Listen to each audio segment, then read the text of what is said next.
আমার সাথে ঘটে যাওয়া সত্য ঘটনা শেয়ার করছি। আমি তখন আমার বাবা মায়ের সাথে একই বিল্ডিংয়ে কিন্তু আলাদা ফ্ল্যাটে ভাড়া থাকি।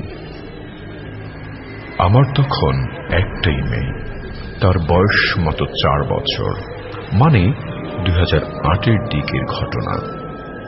আমার স্বামী ব্যবসার কারণে প্রায়ই তাকে দেশের বাইরে যাওয়া আসা করতে হয়। তাই সেই রাতে আমি আমার মাকে বললাম, তুমি আজ আমার সাথে ঘুমাও। একা একা মেয়েকে নিয়ে থাকি, রাতে ঘুম আসে না। রাতে ঘুম না আসলে বিরক্ত লাগে।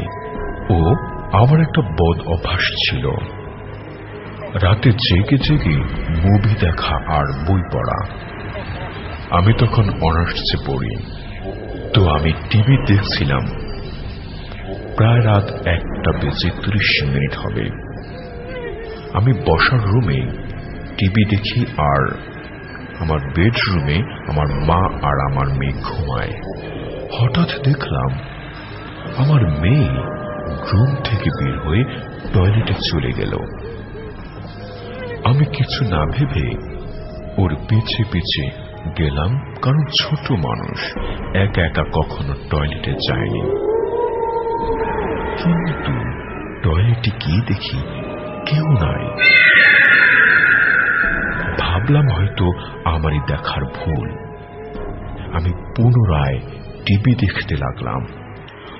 হঠাৎ দেখি আমার মা গোসলখানা থেকে গোসল করে আসলেন আর আমার পাশে সোফায় বসলেন। আমার মা হাই ব্লাড প্রেশারের রোগী, সে রাতে গোসল করেন প্রায়। আমি বললাম, এত রাতে গোসল করছো? মাথা মুছো, ঠান্ডা লাগলে বুঝবে। সে কোনো উত্তর দিল না। আমি টিভিতে মনোযোগ দিলাম, মাও দেখতেছে। আমি জিজ্ঞাসা করলাম, নুডলস বানিয়েছি, খাবা? সে কোনো উত্তর দেয় নাই। আমি সোফা থেকে নেমে শুয়ে পড়লাম কার্পেটের উপর। হঠাৎ মায়ের দিকে তাকালাম, মাকে জানি কেমন চেঞ্জ দেখাচ্ছে। আমি বললাম, সমস্যা কি? এমন করে বসে আছো কেন? কি হয়েছে তোমার? হঠাৎ কিছু বোঝার আগেই মা আমার হাতকে ঝুঁকে বুকের উপর বসে আমার গলা চেপে ধরলেন। আমি আতঙ্কে তার হাত ধরলাম, কিন্তু তার এত শক্তি যে আমি ছাড়াতেই পারছিলাম না। আমি বুঝলাম এটা আমার মা না, কারণ মায়ের এত শক্তি নেই যে সে আমার সাথে পারবে। আমি ছোট থেকেই জিন ভূত আর আত্মা প্রেতাত্মা নিয়ে কম বেশি রিসার্চ করতাম,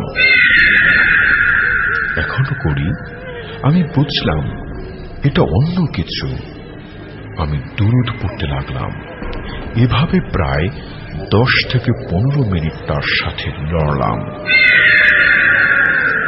ভূত আমার দুরূদ আর সূরা ফাতিহা পড়ে শেষ করতেই দেখলাম আমার মা হঠাৎ একটা বানর আকৃতির পাখা ওয়ালে কিছু একটা হয়ে জানালা দিয়ে উড়ে বের হয়ে পাশের বিদ্যুতের তারে বসল।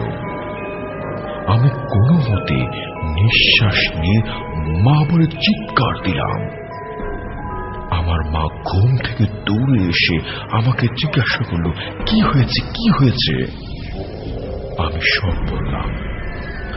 মা আগে থেকে জানেন যে আমার ছোট থেকেই এসব সমস্যা আছে, আর আমি জন্ম তুলা রাশি, তার উপর এসব নিয়ে অনেক মাথা ঘামাই। তাই তিনি বললেন, আর কখনো একা একা থাকিস না। পরে এক হুজুরকে ডেকেছিলেন, তিনি পানি পড়ে দিয়েছিলেন আর বলছিলেন এটা একটা শয়তানের আত্মা ছিল। আর আমি যেন একা একা না থাকি, হুজুর আমাকে এ কথা বলে গেলেন।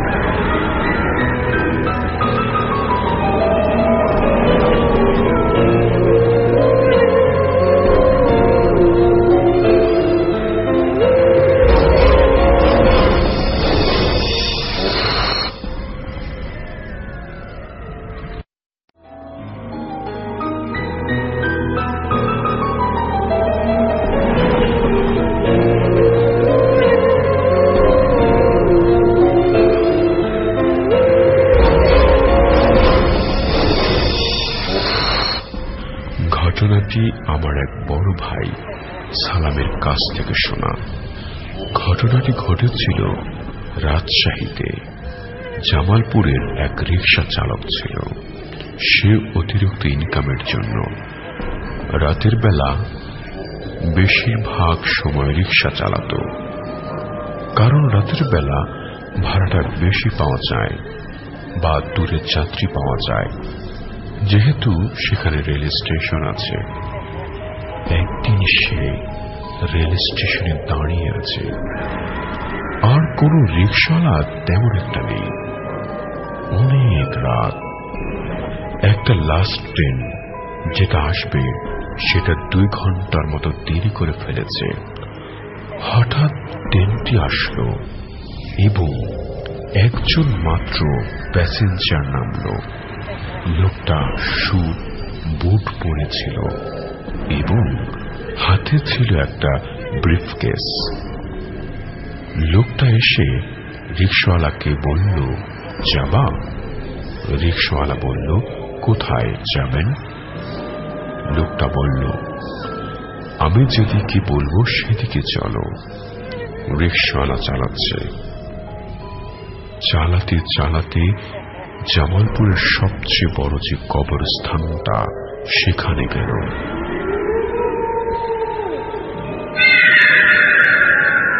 সাধারণত কবরস্থানের গেটে বিশাল বড় এক তালা লাগানো থাকে।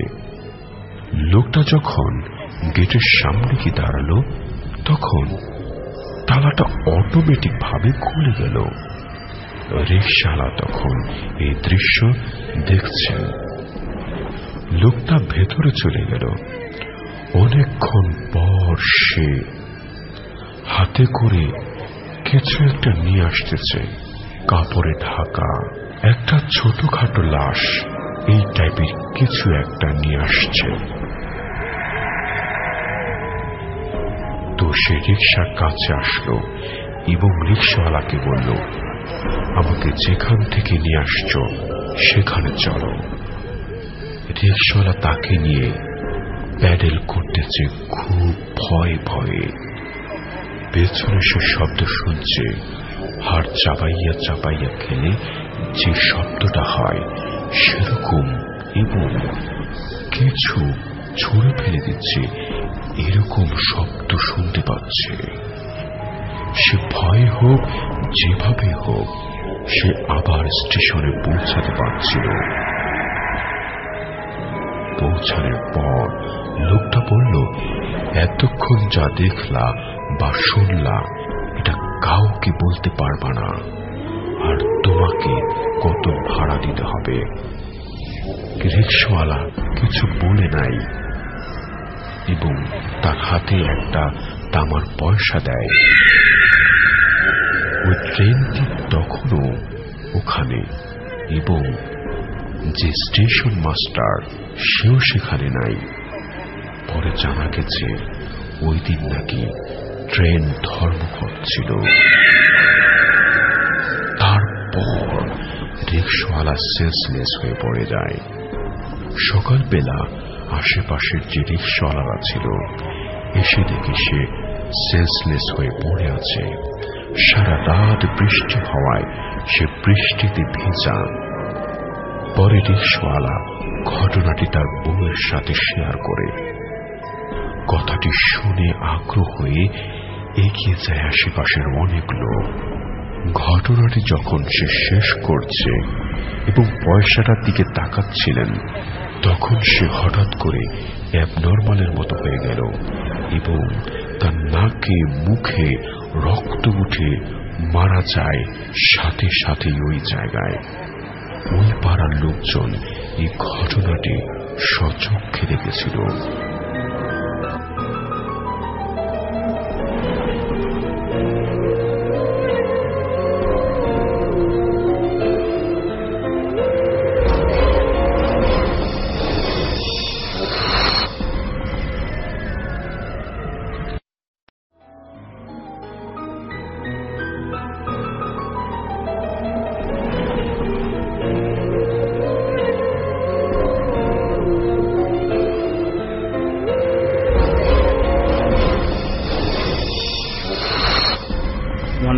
খলিলুর রহমান, ঠিকানা দক্ষিণ বাড্ডা, প্রবাসী, ঢাকা 12।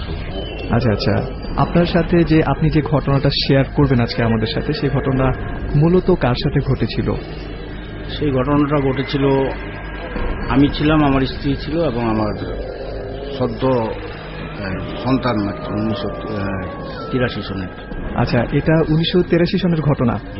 আচ্ছা আচ্ছা, আপনার স্পষ্ট এখনো মনে আছে, এর মানে ঘটনাটা অনেক বেশি ভয়াবহ, তাই তো? অনেক বেশি ভয়াবহ। জি, আমরা তাহলে কথা না বাড়িয়ে সরাসরি ঘটনাতে চলে যাই। সেদিন ছিল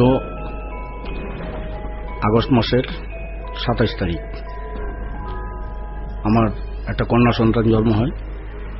আমি আমার বাড়ির থেকে রাগ করে আমার মামার বাড়িতে চলে যাই। তো মামার বাড়িতে যাই আরো 2-3 মাস আগে, 2-3 মাস আগে যাই। তো মামার বাড়িতে আমি যে ঘরটায় থাকতাম, সেই ঘরটা অনেক বড়। ঘরের এক সাইডে ছিল ধানের বস্তা।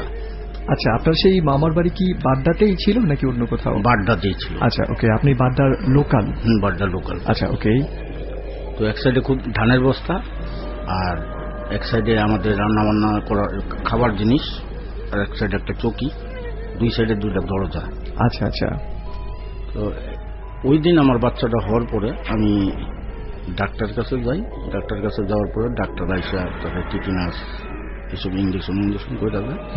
আমার মামি ওরা, আমার খালা ছিল সেখানে, তারা রাত 10টা বন্ধ থেকে যে যার ভাবে চলে গেছে। আমি আমার মার কাছেও যাইনি, আমার বাবারও কাছে যাইনি। জি। তো রাত্রে আর কেউ নাই, আমরা 2জন আর বাচ্চা। আমরা পূর্ব সাইডে যে দরজাটা আছে, ওই দরজার সামনেই আমার স্ত্রী বসা। তার বাচ্চা হইলে একটা মেয়ের যে অবস্থা থাকে আর কি, সে তো লড়াচড়া করতে পারে না, কাঁচাই থাকে। তা আমি তার পাশে বসে গেছি। এর মধ্যে আমরা খাওয়া দাওয়া করছি, খাওয়া দাওয়া করে বসে গেছি। রাত্রে 12টা 12:30টার দিকে আমার খুব ঘুম পাইতেছে, এমন ঘুম পাইতেছে যে আমি বসে থাকতে পারতেছি না। তো আমি বললাম কি ওই জায়গায় পাশেই, আমি এলাম দক্ষিণ দিকে, ওই ধানের বস্তার সাইডে আমি শোয়া, নিচে একটা এই বিছানায় শুয়ে রয়েছি, আর আমার ওয়াইফগুলো পূব দিকে দরজাটার পাশে বসা, বাচ্চাটা কুলে নিয়ে বসা। আচ্ছা আচ্ছা। তখন আমি ওই ধানের বস্তার উপরে দিয়ে দেখতেছি যে পশম ভরা একটা অনেক বিকট সাইজের একটা লোক ধানের বস্তার মধ্যে টেনে আমার বুকের মধ্যে পাড়া দিতেছে। আচ্ছা, আপনি তখন শুয়েছিলেন, আপনার বুকের উপরে পাড়া দিতেছে। আচ্ছা, সেটার সাইজটা একটু দানবীয় ছিল এবং খুব পশম, বুকে হাতে খুব পশম ছিল। তার চোখ, দাঁত, নাক, কান এসব কি স্পষ্ট ছিল নাকি অস্পষ্ট? অস্পষ্ট, খুব লাল, একদম এরকম অবস্থা ছিল। আমি তখন ঘাইমা গেলাম, আমি জাগলাম। জাগার পরে আমার আবার অনেক ছোটবেলার থেকে আমার অনেক বই পড়ার অভ্যাস ছিল। আচ্ছা। তো রকিব হাসানের আমি একটা গল্প পড়ছিলাম, ড্রাকুলার, আর কাজী আনোয়ারদার পড়ছিলাম যে পিশাচ দ্বীপ। আচ্ছা। এই গল্পের নিয়ে আমার একটা অভিজ্ঞতা আছে যে রসুনের কাছে পিশাচ আসতে পারে না। আমি বুঝছি যে এটা একটা পিশাচ এখানেই করছে। তখন আমি করলাম কি, ঘরের মধ্যে রসুন বার করলাম, বার করে অনেকটি ছেঁচা মেচা আর একটা মালা করে আমার বাচ্চার গলায় দিলাম। আমার বাচ্চাটা খুব সুন্দর, বাচ্চার গলাটা দিলাম, দিয়া আমি আবার, আমার ওয়াইফ বলতেছে কি হয়েছে, তুমি এরকম ঘামতেছ কি হয়েছে? আমি তারে বলি না যে না কিছু হয় নাই, চুপ করে থাকো। আচ্ছা। আবার আমি ওই জায়গায় কি করছি, আবার আমার শোয়া ফেলেছি বলতে ওই একই জায়গা দিয়ে একটা সাদা কালো একটা বিকট ধরনের একটা বিড়াল আসতেছে। আচ্ছা। চোখটা ওই ধরনের। ওই বিড়ালটা যখন আসতেছে তখন আবার আমি এটা আমার আমার অবস্থা এত খারাপ, আমি খুব, আমার অনেক কান্না আইতাছে, এরকম অবস্থা। কি করলাম আমি, কেউ ওরে মায়ের আনলাম না। আচ্ছা, এটা হ্যাঁ, এরকম লাগতেছে। আমার ওয়াইফ ফিল করতে, তুমি চুপ করো, কিছু বলো না, কি হয়েছে তুমি করো। আমি আর কিছু বলতে পারতাছি না, আমার আবার শোয়া ফেলেছি। আচ্ছা, আপনি তখন কথা বলার যে ক্ষমতাটা সেটা হারিয়ে ফেলেছি। আচ্ছা, টোটালি ততক্ষণে আপনাকে আক্রমণ করেছে, আবার আমার শোয়া ফেলেছে বলতে এবার আমি কিছুই কি করতে পারতাছি না। আমার ওয়াইফ তখন দেখতেছে, সে বাস্তব তো বৈশা রয়েছে, আমার ঘরের উপরে ছিল একটা বেল গাছ, একটা পেয়ারা গাছ, আরেক সাইডে ছিল একটা তেঁতুল গাছ। আচ্ছা, আমার ওয়াইফ দেখতেছে পেয়ারা গাছের পেয়ারাগুলি পড়তেছে, আর ওই পশমওয়ালা হাত দিয়ে পেয়ারাগুলি পুকাইতেছে। আচ্ছা, আপনার ওয়াইফ এটা স্পষ্ট দেখতেছে। আচ্ছা, ওকে। পরে ও আমারে খুব ডাকতেছে, কিন্তু আমি ওর ডাকে পাইতেছি না, সাড়া দিতে পারতেছি না। তারপরে ও অনেক কষ্ট করে আমার পায়ের মধ্যে যখন ধাক্কা দিল, তখন আমি জাগলাম। কি হয়েছে? তুমি বসো, আমার ভয় লাগতেছে। পরে আমি চোখে মুখে পানি ছিটা দিয়া, তখন আমি সূরা কেরাত তেমন একটা ভালো কিছুই জানতাম না, দোয়া ইউনুস আর আলহামদুলিল্লাহ সূরা কিছুই জানতাম না। আমি এই সূরা কেরাত পড়তে পড়তে পড়তে পড়তে মানে আমার কেমন অবস্থা যে আমি কান্না পাইতেছে, এরকম অবস্থা। হঠাৎ চায় দিয়ে ঘরের ভিতরে একটা বাদুড় ঢুকছে। আচ্ছা, এটা রাত কটার দিকের ঘটনা আপনার মনে আছে? ঘটনাটা তখন বাজতেছে 3:30টার মতো, 12:30 থেকে 3:30 পর্যন্ত ধারাবাহিক ভাবে একের পর এক আসতেছে। ওকে। তখন বাদুড়টা ঢুকছে বাদে আমি বাদুড়টারে দেখে আমার ওই যে ঢাকুরের কথা মনে পড়া আমার একটা বিরাট ভাত তয়লা ছিল, ওই তয়লা দিয়ে আমি বাদুড়টারে ফালাইবার চেষ্টা করতেছি। কিন্তু আমি বাদুড়টারে ফালাইতে পারতেছি না। এরকম করতে করতে করতে করতে মানে অনেকক্ষণ অবস্থা। আমার ওয়াইফকে তুমি এরকম করতেছো, আমি তুমি দেখো না এটা কিরকম, এটা যে এই যে একবার ঝাপটা মারে এখানে মানে নিচে আর আসতে পারে না, ওই যে রসুনের একটা আছে ঢাক আছে। আচ্ছা, এই জন্য নিচে আসতে পারে না, খালি উপর দিয়ে একবার এই মোড়া যায়, এই চাইরকোনাটা করতেছে। আচ্ছা, এই অবস্থা করতেছে। আর আমি তো বাইরেতে বাড়িতে প্যারাশোনা যেতেছি, ওরা আমি লাগাইতে পারতেছি না। আচ্ছা, সেই বাদুরের আকৃতিটা কেমন ছিল? বাদুরের আকৃতিটা ছিল অনেক বড় ধরনের, যেমন চিল আছে না, চিল দেখতে যেরকম এইরকম ধরনের। ওটা আমরা যে সাধারণত যে বাদুরগুলি দেখি সেই বাদুর না, অন্য ধরনের একটি বাদুরের মতো। তবে আকৃতিতে বোঝা যাচ্ছে যে এটা একটা বাদুর, কিন্তু আবার বাদুরও না, কনফিউশন। আচ্ছা আচ্ছা, এই অবস্থায় পরে আমার মানে দুইজনে আমরা খুব হয়ে গেছি। হঠাৎ আজানের শব্দ হইল, বাদুরটা গিয়া ঝাপটায় গিয়া পড়লো, তেঁতুল গাছটার মধ্যে পড়লো। তেঁতুল গাছটার মধ্যে গিয়ে পড়লো, বাদুরটার নাই। তখন আমরা এই ঘরের ভিতরে কিন্তু তখন বাতি জ্বলতেছে, তারপরে আমাদের এই অবস্থা হইতেছে। তারপরে আমরা কি করব, আস্তে আস্তে ফর্সা হইল। আমার পাশ মানে ওই যে দক্ষিণ দিক দিয়ে আমার মামিরা থাকে, মামিরে ডাক দিলাম। মামিরে কইলাম যে মামি তুই আমার রাত্রে ডাক দিলি না কে? আমি কি মা আয় না, শুই না, খবর পেয়ে আয়নি, আমি আপনাকে ডাক দেখি কোন। আচ্ছা, পরে ওই দিন যে বাচ্চা হওয়ার পরে যে ইটি থাকে, নাটটার থাকে, রক্তমুক্ত থাকে, এগুলি আমি নিয়ে আস্তে আস্তে ওই লেকের পরে এলাম। তখন এগুলি সব খালি, ওই যে মসজিদটা আছে না, এগুলি সব খালি। আচ্ছা, এই মসজিদের নাই না, একটা কোদাল দিয়ে গাড়িটা এগুলি থুয়ে গেলাম। যাওয়ার পরে বাসায় গেলাম, বাসায় গিয়ে গা গোসল ধুয়ে আমরা করলাম। পরে আমার বাবা আমার বাচ্চা নিয়ে বাসায় চলে গেল। আচ্ছা আচ্ছা, দিনের বেলা। আচ্ছা, বাসায় চলে যাওয়ার পরে আমরাও আর কি করবো, বাবার পিছিয়ে পিছিয়ে বাসায় গেলাম। বাসা যাওয়ার পরে এটা হলো 5 দিনের দিন কাহিনী। আবার 5 দিনের দিন তখন তো আমার মা আছে, আর আমার প্রোডাকশন নাই, আমার মায়ের প্রোডাকশন দিব। ঠিক করে আমার মার সাথে আমার ওয়াইফ, বাচ্চা। ওই দিন এইরকম 2 জন আইছে। আচ্ছা, এই 5 দিনে আপনার বাচ্চার সাথে আর তেমন কোনো ঝামেলা হয়নি বা আপনার সাথে হয় নাই? না। আচ্ছা, 5 দিন পরে তারপর 2 জন আসছে? 2 জন আসছে। আচ্ছা, তখন কি আপনি আপনার ওয়াইফের সাথেই ছিলেন নাকি আপনার? না, আমি পাশের রুমে ছিলাম। আচ্ছা, এটা আপনার সাথে নাকি? না, এটা আমার মার সাথে হয়েছে। আচ্ছা, ওকে। তারপরে মা আমার ডাক নাই না, ঘরে বসাইছে। তখন ওই ছুটিগড় সাধারণত ওই যে আগুন টাগুন থাকি করে, হ্যাঁ, মাও জায়গা, আমার ওয়াইফও জায়গা, ওটা না ঘরে ঢুকে লবণ চাইতেছে যে আমি একটু লবণ নিতেছি। অন্য একজনের ধরে আমাদের এখানে জায়গা কিনা বাড়ি করছে, ওই আমরা আন্না আপা বলি, ওই আন্না আপা কথা, আন্না আপা সাই যাইছে। সে কইতাছে যে খালা আমার একটু লবণ দেন। তো মা কইতেছে ওই যে লবণ হনতে না, ওগা ওই লবণের দিকে না যায়, ওই বাচ্চার মাথার কাছে গেছে। আচ্ছা, বাচ্চার মাথার কাছে গেছে, আমার মা করতে কি থাপা দেওয়ার চুলের মধ্যে ধরছে। আপনার মা এটা বুঝে ফেলেছেন? বুঝে ফেলেছে। আচ্ছা, থাপা দেওয়ার চুলে ধরছে বলে তুই হ্যাঁ নাইছত কে, লবণ নিবার আইছত, কয় আমার ছেড়ে দে। আমি কই না, তোরে মা কইতাছে না, তোরে ছাড়ন দেবো না। তুই আমার নাতিনকে নিতে আইস, আমার নাতিনের লগে ওয়াদা করে দিতে হইব, ফুটিয়া দিতে হইব, যাতে আমার নাতিনরা জীবনে কোনোদিন ডিস্টার্ব না করে কেউ।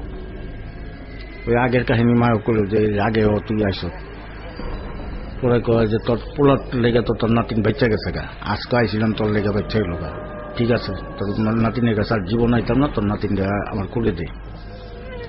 আচ্ছা, পরে আমার মায়ের কুলে দিছে বলতে আমার মেয়ের ফো দিয়া গেছে, আজ পর্যন্ত আর আমার মেয়ের কোনো ডিস্টার্ব হয়নি। আচ্ছা, এখন আমার মেয়ের বিয়ে দিয়ে দিচ্ছি, 2টা মেয়ের নাতিন হয়েছে আমার। জি জি জি, এখন ভালো অবস্থা আছে। আচ্ছা, থ্যাংক ইউ সো মাচ আপনার স্টুডিওতে এসে ঘটনাটি শেয়ার করবার জন্য। আপনারও থ্যাংক ইউ এবং শ্রোতাদেরও থ্যাংক ইউ জানালেন।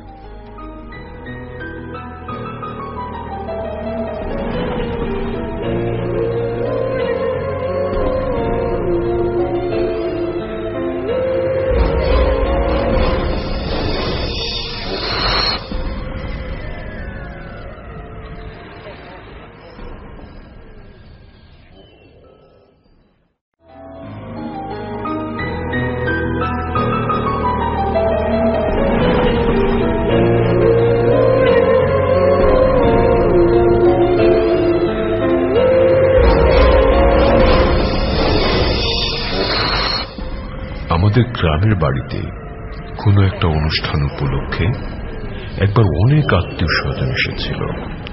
অনুষ্ঠানটি হয় রাতের বেলায়।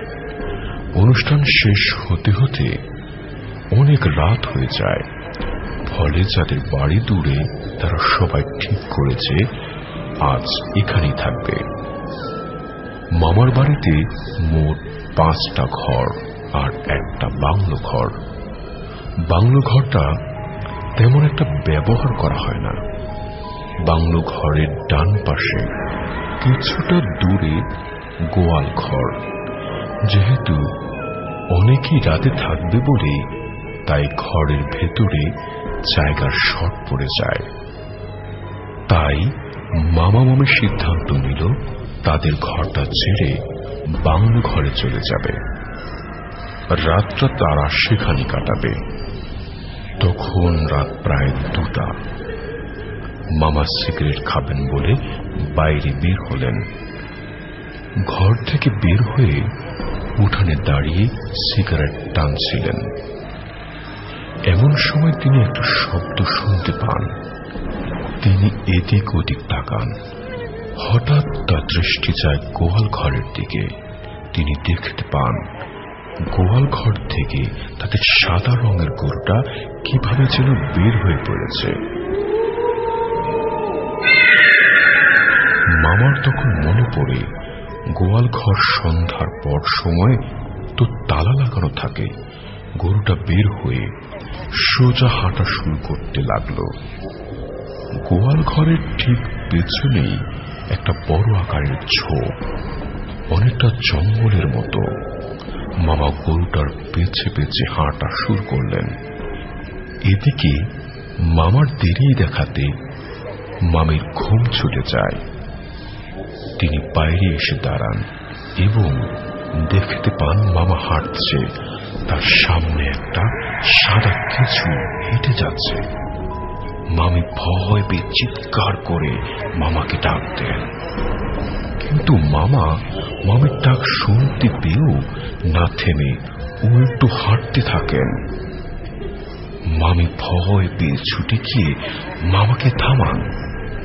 মামা তখন কেমন যেন একটা ঘোরের মধ্যে ছিলেন।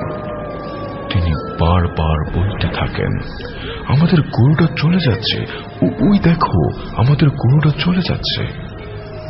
কিন্তু মামি বলেন, ওটা আমাদের গরু না। তারপর তাকে জোর করে ঘরে নিয়ে আসা হয়। সকালে মামা মামি দুজনই গোয়াল ঘরের তালা পরীক্ষা করে দেখেন তালা দেওয়াই আছে, আর সব কয়টা গরু ঠিকঠাক মতোই নিজ নিজ জায়গায় আছে। মামি তখন মামাকে বলেন, গতকাল রাতে আমাদের গ্রামে অপদেবতা বলে পরিচিত ডাক ছিল নিশা। মামি যদি তখন না উঠতেন ঘুম থেকে আর মামাকে না থামাতেন, তাহলে গরুরূপী নিশা মামাকে বনের ভেতরে নিয়ে মেরে মাটিতে গলা অবধি পুঁতে রাখতেন।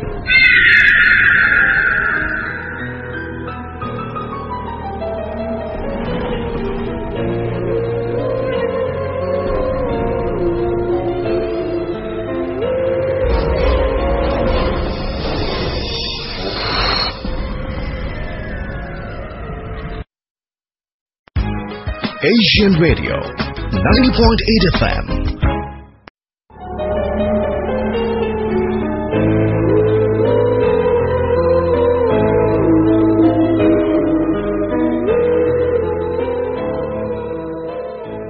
বর্ধমান সাহেবগঞ্জ লুপে গুসকরা নামে একটি স্টেশন আছে। ব্রিটিশ আমলে প্রথম যখন রেল লাইন পাতা হয় এখানে, সেই সময়কার কথা। গুসকরা থেকে 10-12 মাইল দূরে এক গ্রামের নবগোপাল নামে এক ছেলে মিলিটারিতে চাকরি পেয়ে পাঞ্জাব অঞ্চলে চলে যায়। সেখান থেকেই মাসে মাসে মানি অর্ডার করে টাকা পাঠাত সে, চিঠিপত্র লিখত, কিন্তু দুঃখের বিষয় ইচ্ছে করলেই বাড়ি আসতে পারত না। এ নিয়ে বাড়ির লোকদের অভিযোগের আর অন্ত ছিল না। নবগোপালের বাবা ছিলেন, মা ছিলেন, নতুন বিয়ে করেছিল, তাই বউও ছিল, ভাই বোন এবং বাড়ির অন্যান্য লোকজন তো ছিলই। এইভাবেই দিন কাটছিল। নবগোপাল কিছুতেই বাড়ি আসার ছুটি আর পায় না। এদিকে বেশ কিছুদিন হল নবগোপালের বাড়ি থেকে চিঠি আসাও বন্ধ হয়ে গেল। নবগোপাল বুঝল বাড়ির লোকেরা তার দেশে না ফেরার জন্য রাগ করেই চিঠি লেখা বন্ধ করেছে। কেননা শেষ চিঠিতে বাবা লিখেছিলেন, আজ 4 বছরেও যখন তুমি বুড়ো বাপ মাকে একবার এসে দেখে যাওয়ার প্রয়োজন মনে করলে না, নতুন বৌমার জন্য যখন তোমার কোনো কর্তব্য আছে বলে মনে হচ্ছে না, তখন আমরা ধরে নিলাম নতুন পরিবেশে গিয়ে তুমি আমাদের ভুলে গেছ। শুধুমাত্র মাসে মাসে টাকা পাঠালেই পরিবারের প্রতি কর্তব্যের শেষ হয় না। শ্রী শ্রী ভগবানের কৃপায় আমাদের বিষয় সম্পত্তি কি আছে না আছে তা তোমার অজানা নয়। অতএব তোমার এই দান না পাঠালেও চলবে। এই চিঠি পাওয়ার পর স্বাভাবিকভাবেই নবগোপালের মন কেঁদে উঠল। তারপর একদিন যখন সত্যি সত্যি মানি অর্ডারও ফেরত এল, তখন আর সে থাকতে পারল না। ইতিমধ্যে পাঞ্জাব অঞ্চল থেকে কাশ্মীর অঞ্চলে বদলি হয়ে যায় নবগোপাল। সেখানে গিয়ে সেনাবাহিনীর কিছু নতুন বন্ধুদের সাহায্যে উচ্চতর পর্যায়ে আবেদন করে বহু কষ্টে 1 মাসের ছুটি মঞ্জুর করালো এবং দেশে ফিরল। আসবার আগে একটা চিঠিও লিখল বাড়িতে। চিঠিতে লিখেছিল, অমুক দিন আমি গুসকরায় পৌঁছাচ্ছি। স্টেশনে আব্দুল কাকা যেন আমার জন্য গাড়ি নিয়ে অপেক্ষা করে।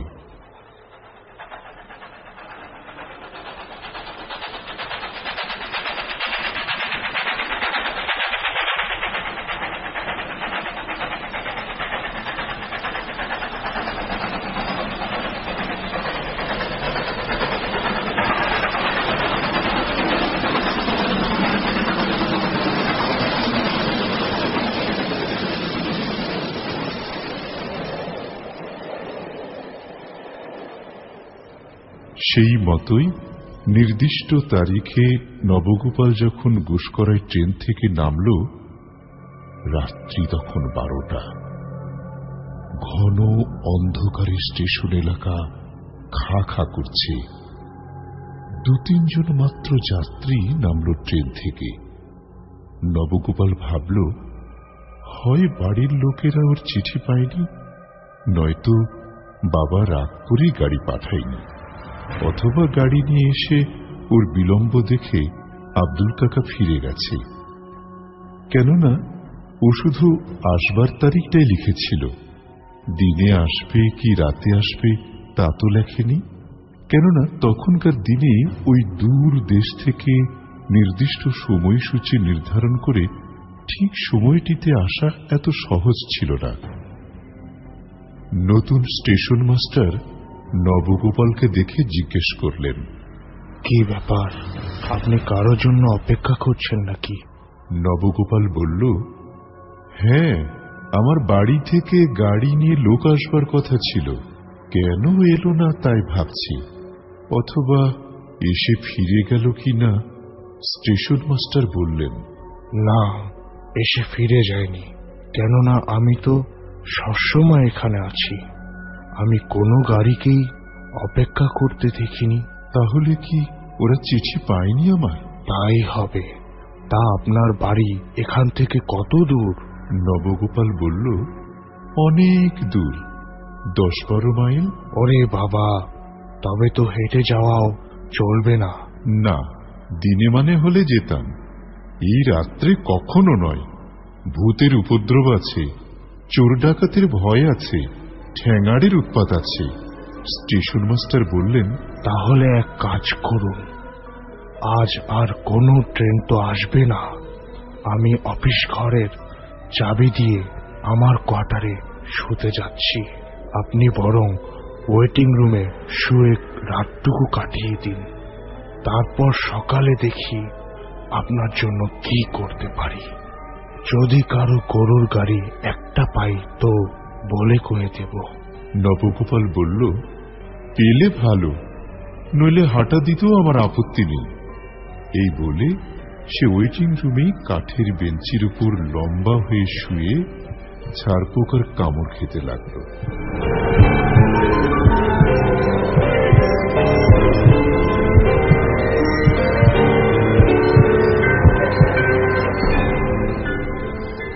অনেকক্ষণ শুয়ে থাকার পর সবে তন্দ্রাটি এসেছে। এমন সময় খোকা বাবু, পরিচিত কণ্ঠস্বর শুনে উঠে বসল নবগোপাল। আরে আব্দুল কাকা, কতক্ষণ এসেছেন আপনি? তা প্রায় ঘণ্টাখানেক হলো। স্টেশনের বাইরে গাড়ি দেখতে না পেয়ে ভাবছিলাম তুমি আসোনি। আসবো না কি বলছেন? আপনার চিঠি পাওয়ার পর থেকে সবাই হানটান করছি, তবে গাড়ি তো আমি এখানে রাখিনি, গাড়ি ওই বাঁধের ওপর রয়েছে। আপনার চিঠি পেয়েছি, কিন্তু আপনি কখন আসবেন চিঠিতে তা লেখেননি, তাই এখানে জায়গা জোড়া না করে গাড়িটাকে বাঁধের ওপর রেখেছি। আমি ঠিক করেছিলাম লাস্ট ট্রেনটা দেখে তারপর ফিরে যাব, এই ভেবে গাড়িতে গিয়ে শুয়েছিলাম, কিন্তু এমন ঘুম এলো যে না ঘুমিয়ে থাকতে পারলাম না। নবগোপাল বলল, ঠিক আছে, রাত যখন হলো তখন রাতটা কাটো, কাল একটু ভোর ভোর রওনা হওয়া যাবে। সে কি খোকা বাবু, কর্তাবাবুর অবস্থা জানেন? মা বৌমা সবাই আপনার চিঠি পাওয়ার পর থেকেই ঘর বার করেছেন, রান্না বান্না রেডি করেই আপনার জন্য পথ চেয়ে বসে আছেন সব। কিন্তু আব্দুল কাকা, পথঘাটের যা অবস্থা তাতে। খোকা বাবু, আপনি কি ভুলে গেলেন আমার নাম আব্দুল? আমার শরীরে এক ফোঁটা রক্তও যতক্ষণ থাকবে ততক্ষণ কারো সাধ্য আছে আমাদের কিছু করে? ওসব ভয় করবেন না খোকা বাবু, চলুন, উদো আর বুধোকে সঙ্গে এনেছি, গরুর গাড়িকে আমি ঘোড়ার গাড়ির মতো ছোটাবো। অতএব নবগোপাল আর দ্বিরুক্তি না করে আব্দুলের সঙ্গে চলল। আব্দুল নবগোপালের সুটকেসটা মাথায় নিয়ে আগে আগে চলল, নবগোপাল চলল পিছু পিছু। যেতে যেতে নবগোপাল দূর থেকে দেখতে পেল সেই অন্ধকার বাঁধের উপর দুটো করে 4টে চোখ যেন ভাটার মতো জ্বলছে। চতুষ্পদ জন্তুদের চোখ রাত্রিবেলা জলে, কিন্তু তাই বলে এইভাবে। নবগোপাল কাছে যেতেই উদো আর বুধো গরু দুটো বহুদিন পরে মনিবকে দেখে শিং নেড়ে তাদের আনুগত্য প্রকাশ করল। আব্দুল বলল, বাবু, গাড়িতে খড় বিছিয়ে গদির মতো করে আপনার বিছানা পেতে রেখেছি। আপনি শুয়ে পড়ুন, আমি জোর কদমে গাড়ি চালিয়ে যাচ্ছি। নবগোপাল তাই করল। দূরের ট্রেন ভ্রমণে থেকেই সে ক্লান্ত ছিল, তার উপর রাতও হয়েছিল অনেক, তাই গরুর গাড়ির বিছানায় দেহটা এলিয়ে দিল সে। এদিকে আব্দুল গরুর গাড়ি নিয়ে বাগ থেকে মাঠের রাস্তা ধরল।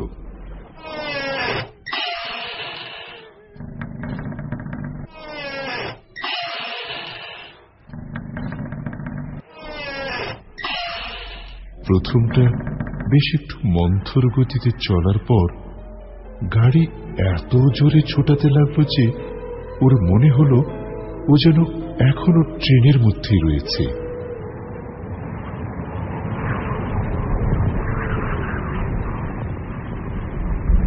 নবগোপাল ভয়ে ভয়ে বলল, এ কি করছো? এইভাবে গাড়ি চালালে গাড়ি উল্টে যাবে তো। আব্দুল বলল, কেন ঘাবড়াচ্ছেন খোকা বাবু? আমার নাম আব্দুল, কোনো ভয় নেই আপনার, চুপচাপ শুয়ে থাকুন। নবগোপাল বলল, না, আমার ভীষণ ভয় করছে। কিন্তু কে কার কথা শুনে? আব্দুলের তখন জেদ চেপে গেছে, জোরে গাড়ি সে চালাবেই। নবগোপাল বুঝতে পারল গরুর গাড়ি এত জোরে ছুটছে যে মাঝে মাঝে চাকা মাটি স্পর্শ করছে না, যেন হাওয়ায় উড়ে চলছে। এইভাবে কিছুক্ষণ যাওয়ার পরই গ্রামে পৌঁছল ওরা। গ্রামে ঢোকার মুখেই একটা খাল আছে। গরুর গাড়িটা লাফিয়ে খাল পার হয়ে গেল। নবগোপাল আর নবগোপালের মধ্যে নেই তখন। সে বুঝতেই পারল কার পাল্লায় সে পড়েছে। এখন ভালোই ভালোই বাড়ি পৌঁছলে হয়। যাই হোক, গাড়ি এসে বাড়ির কাছে থামল। সাবেক কালের দোতলা মাঠ কোঠা, পাঁচিল দিয়ে ঘেরা, বেশ বড় সড়ো। নবগোপাল গাড়ি থেকে নামলে আব্দুল বলল, অনেক রাত হয়ে গেল খোকা বাবু, আপনি ভেতরে যান, আমি গরু দুটো গোয়ালে রেখে আসি। এই বলে আব্দুল চলে গেল। ভীত সন্ত্রস্ত নবগোপাল দরজায় কড়া নাড়ল। সঙ্গে সঙ্গে ওর মা বাবা দুজনেই দরজা খুলে বেরিয়ে এলেন। নবগোপাল প্রণাম করতে যেতেই বাবা বললেন, থাক বাবা, তোমার চিঠি যত সময় পেয়েছি, কিন্তু এত রাতে তুমি কি করে এলে? তোমার আসার সময় জানতে না পারার জন্য আমি কোনো গাড়ি পাঠাইনি। জানি তুমি বুদ্ধিমান ছেলে, কারো না কারো একটা গাড়ি ভাড়া নিয়ে আসবে। তবু সারাদিন অপেক্ষা করে এই সবে শুয়েছি আমরা। এত রাতে এইভাবে আসাটা তোমার ঠিক হয়নি। নবগোপাল বলল, আমাকে আব্দুল কাকা নিয়ে এসেছে বাবা। আব্দুল? আব্দুল নিয়ে এসেছে? হ্যাঁ, আব্দুল কাকা। সে কি ঠিক বলছো? আব্দুল নিয়ে এসেছে তোমাকে, না অন্য কেউ? না বাবা, অন্য কেউ নয়, আব্দুল কাকাই নিয়ে এসেছে আমাকে। আমি কি ভুল দেখব? তা কিসে এলে? কেন, গরুর গাড়িতে, উদো আর বুধো। থাক, আর বলতে হবে না। আব্দুল আমাদের বহুদিনের পুরনো লোক, সেটা আর উপযুক্ত কাজই করেছে। তবে বাবা, একটা কথা কি জানো? আব্দুল আর বেঁচে নেই, উদো বুদো না। সে কি? হ্যাঁ, যাক, ওসব কথা থাক এখন। পথে তোমার কোনো অসুবিধা হয়নি তো? রাত কিন্তু অনেক হয়েছে, এবার খেয়ে দিয়ে শুয়ে পড়ো, কেমন? বলেই ডাক দিলেন, বৌমা। যাই বাবা। এক গলা ঘোমটা দিয়ে নবগোপালের বউ এসে দাঁড়ালো। নবুকে খেতে দাও। নবগোপাল হাত মুখ ধুয়ে ওর ঘরে গিয়ে ঢুকল। তারপর বউ ভাত তরকারি ধরে দিলে তৃপ্তির সঙ্গে খেতে লাগলো সে। খেতে খেতে বলল, ওরে বাবা, এত সব রান্না করলে কি করে? বউ নিরুত্তর। নবগোপাল বলে, অনেকদিন বাড়ি আসেনি বলে রাগ করেছ আমার উপর, কিন্তু কি করব বলো, আমি কি ইচ্ছে করে আসিনি, আমি যে নিরুপায়। নবগোপাল দেখল বউয়ের চোখ দিয়ে টপ টপ করে জল পড়ছে। যাই হোক, খাওয়া শেষ করে খাটের বিছানায় নবগোপাল শুয়ে পড়ল। ওর বউ পাশে বসে সযত্নে পাখার বাতাস করতে লাগল নবগোপালকে। সারাদিনের ক্লান্তির পর তৃপ্তির আহার, এবং তার উপর এই সুখ শান্তির শয্যায় শোয়া মাত্রই গভীর ঘুমে ঘুমিয়ে পড়ল নবগোপাল।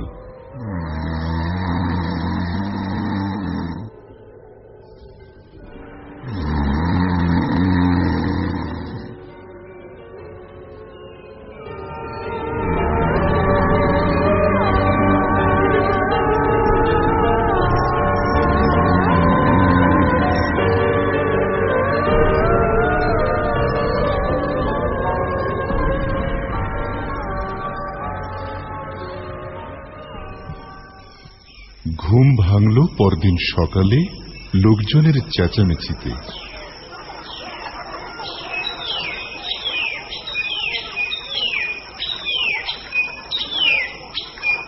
কি যেন নাম ধরে ডাকল, নবা, এই নবা।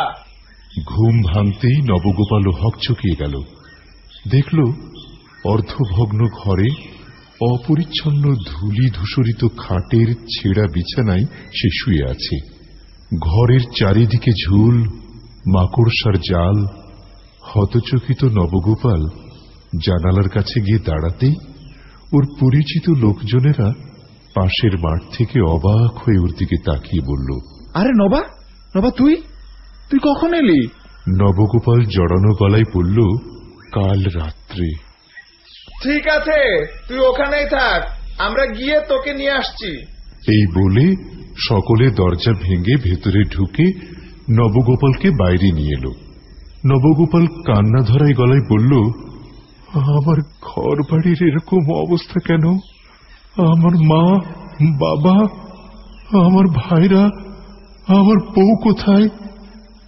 সবাই বলল, তুই কি কিছুই বুঝতে পারছিস না? না, আমার গা মাথা ঘুরছে। ওরা যে কাল রাতেও এ বাড়িতে ছিল। ওরা কেউ ছিল না রে পাগল, কেউই ছিল না। কাল রাতে যাদের দেখেছিস তারা ওদের প্রেতাত্মা। বেশি দিন নয়, 6 মাস আগে কলেরার মহামারীতে সব শেষ হয়ে গেছে। আমরা এই সামান্য কজন ছাড়া গোটা গ্রামটাই উজাড় হয়ে গেছে। তোদের বাড়ির কেউই বেঁচে নেই। আমরা অনেকবার চেষ্টা করেছি তোকে খবর দেওয়ার, কিন্তু কোনো নির্দিষ্ট ঠিকানা না থাকায় চিঠি দিতে পারিনি। নবগোপাল সব শুনে ডুকরে কেঁদে উঠল একবার।